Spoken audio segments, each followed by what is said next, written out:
एक अधूरी प्रेम कहानी रानी रूपमती और बाज बहादुर की। जिस अधूरी प्रेम कहानी ने अकबर बादशाह का अभिमान तोड़कर रख दिया। इतिहास के पन्नों से निकलकर एक प्रेम कहानी दस्तक दे रही है। प्रेम कहानी एक मुस्लिम राजा और मानी हिंदू लड़की की है। गांव की एक बेहद खूबसूरत अलहड़ सी लड़की अपनी सहेलियों के साथ कुछ गुनगुनाते हुए जा रही थी। तभी एक कला प्रेमी सुल्तान की नज़र उस लड़की पर जा टिकी। वो उसके सौंदर्य और सुरीले कंठ का इतना दीवाना हो गया था कि उस सुल्तान ने सारंगपुर की इस मानी लड़की के सामने विवाह का प्रस्ताव रख दिया। इस जादुई प्रेम कहानी में युद्ध, प्यार, संगीत और कविता का अद्भुत मेल है। रूपमती किसान की बेटिया थी, मालवा की गायिका थी। सुल्तान बाज बहादुर इनके इश्क में गालिब थे। बाज बहादुर मांडू के अंतिम स्वतंत्र शासक थे। रूपमती अपने गुण के अनुसार बेहद खूबसूरत और सुरीले कंठ की मल्लिका थी। उनके रूप और गुण के मुरीद बाज बहादुर ससम्मान उन्हें महल में लाए और दोनों ने हिंदू और मुस्लिम दोनों ही रीति रिवाजों के साथ शादी कर ली। रूपमती इतनी मानववती थी कि विवाह के बाद भी उन्होंने न हिंदू धर्म को छोड़ा और न ही मां नर्मदा के दर्शन के बाद भोजन लेने का अपना व्रत। अपनी माशुका से शादी करने के लिए बाज बहादुर नर्मदा की नहर को महल तक लेकर आए थे। कहते हैं ना, इश्क और मुश्क छिपाई नहीं छिपता। रानी रूपमती के रूप और कंठ की चर्चा अकबर बादशाह से तक तो छुपी नहीं थी। ये खबर उन तक भी जा पहुंची। अकबर तो बिना देखे ही रूपमती पर मोहित हो गया। ये प्रेम कहानी परवान चढ़ने से पहले ही मिटा दी गई। अकबर ने बाज बहादुर को एक खत लिखा।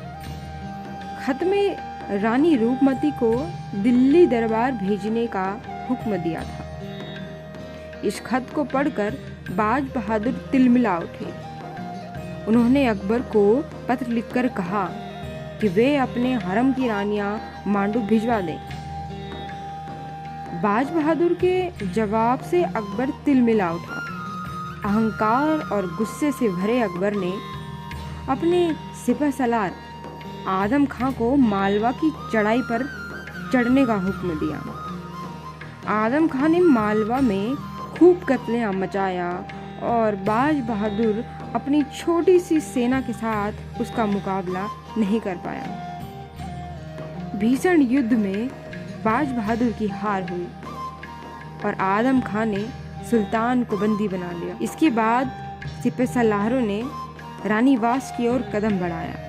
वे रूपमती को लेने मांडू की ओर चल पड़े। इसकी सूचना जैसे ही रूपमती को पता चली, उन्होंने खुद को अकबर के हाथों में सौंपने की जगह जहर खाना स्वीकार किया। उन्होंने हीरा निगलकर अपने जीवन को समाप्त कर दिया। रानी रूपमती की मौत से अकबर को बड़ा सदमा लगा। पछतावे की आग में अकबर ने बाज बहादुर को कैद से आज़ाद कर दिया। बाज बहादुर ने कहा कि वो वापस अपनी राजधानी सारंगपुर जाना चाहते हैं।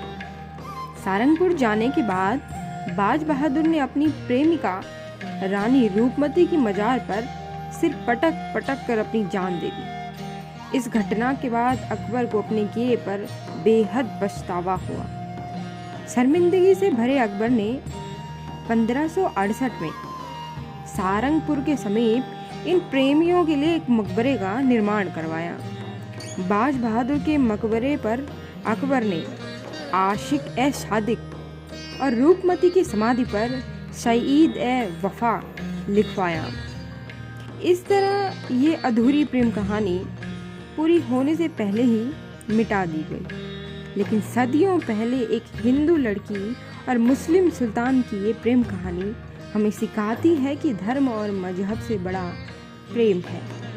रानी रूपमती जब तक जीवित रहीं, अपने संस्कारों को निभाती रहीं, लेकिन सुल्तान के प्रति उनकी निष्ठा और प्रेम भाव सर्वोपरि था। वहीं बाज बहादुर ने अपनी प्रेमिका को पत्नी बनाने के लिए नर्मदा को महेश्वर से मांडू तक लेकर आने का बीड़ा पूरा किया।